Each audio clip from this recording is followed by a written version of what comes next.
entrepreneurship is not for everyone. I've always been after the security of like having a job. Pero when I came across the opportunity to put up a business with my wife, I discovered na dun pala ako passionate.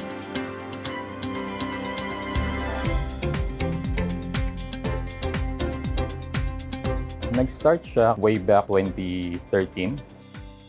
Dumating kami dito sa Canada ng wife ko. I was under the premise of federal skilled worker. I ended up working out my profession here like for the first 2 years.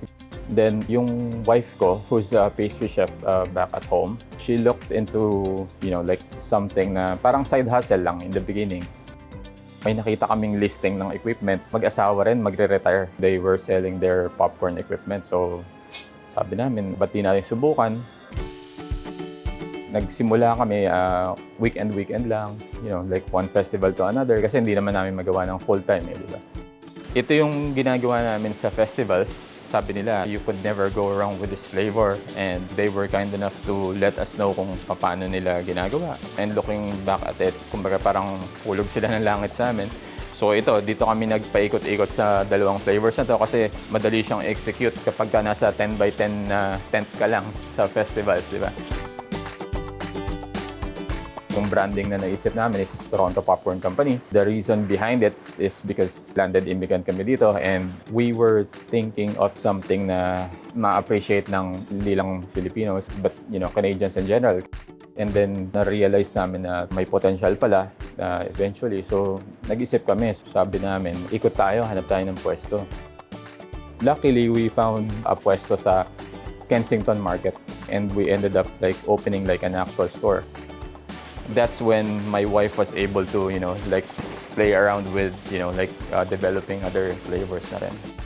Pero eventually, people have been coming back for more, kasi unang-una nasa Kensington Market kami, so melting pot talaga siya ng cultures. Dadating yung iba yung background and magsasuggest sila. So, pwede ba kayong gumawa ng matcha? Pwede ba kayong gumawa ng Thai chili pepper?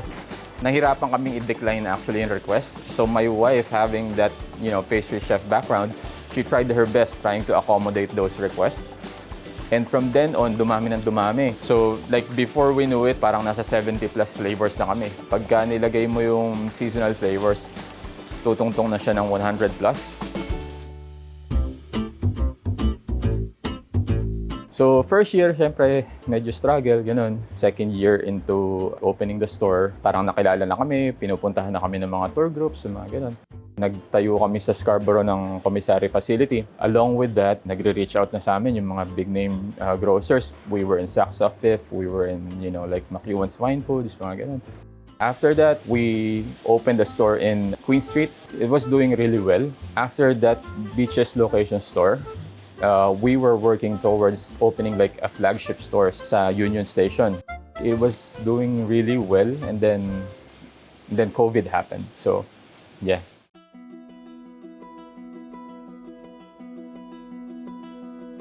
Yun, unfortunately, COVID happened and nag-iba yung takbo ng negosyo.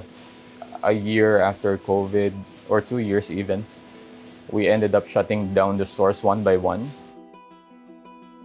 We were honestly, supposed to call it quits.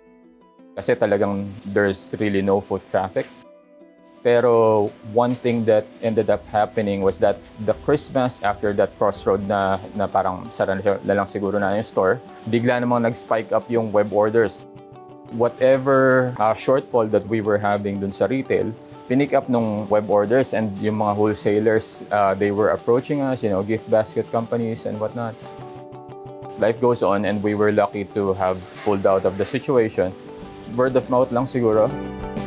Pero yeah, like something good happened and we are now in, I think, 47 or 50 Loblaws owned stores. And the other 50 would be like independent ones. That's when we started looking for a place again.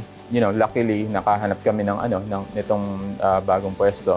Although mas maliit, we get by, nakakapag-produce pa rin kami, nakakapag-supply kami. At the same time, open kami sa public.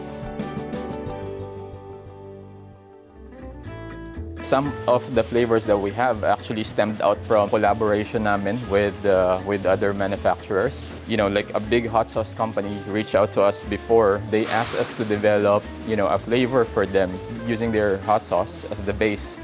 So we ended up supplying them with habanero caramel. Again, it became a bestseller, so it kind of stuck with the menu. The same thing with espresso caramel. Pero our absolute best-selling flavor, it's called buffalo kick. It's absolutely one of the best-selling flavors along with the garlic parmesan. Ang unang-unang favorite ko is pizza and cookies and cream. Di ba meron tinatawag na yung Chicago mix, which is a mix of cheese and caramel. So that's my version of it. Pero medyo on steroids kasi stronger flavors. Pero it works out for me. Yung core team namin, yung mga taong nag-stick with us, has been with us since 2015. And despite those things, kumbaga andyan pa rin sila. And naunawaan nila yung sitwasyon ng pandemic. At the same time, yung mga suppliers who've been working with us for the longest time, they stayed patient and then they worked with us. And now that things are looking up, nandyan pa rin sila. Yung mga relationship namin yun ang siguro nag-fuel para dire-diretso namin yung That was the motivation, I guess, to keep the business going. If they are even ever discouraged sa pagsisimula dito sa Canada, there's no easy path. At the end of the day, whatever makes you happy. I remember yung sinabi ng family doctor namin sa Pilipinas when I was at one of the lowest points of my life. So sabi niya sa akin, no one has a monopoly of the bad things in life. So lahat tayo binigyan ng Diyos ng equal set ng baraha. Walang tao na mas maraming challenges.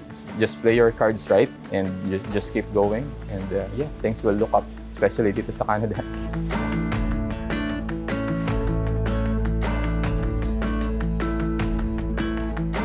Nakaka-warm ng heart kapag nakikita niyo yung mga dati niyong customers sa downtown, sa beaches, sa Mississauga, sa kung saan-saan na they carve out of their schedule yung time para madayo kami dito and makabili ulit ng products namin.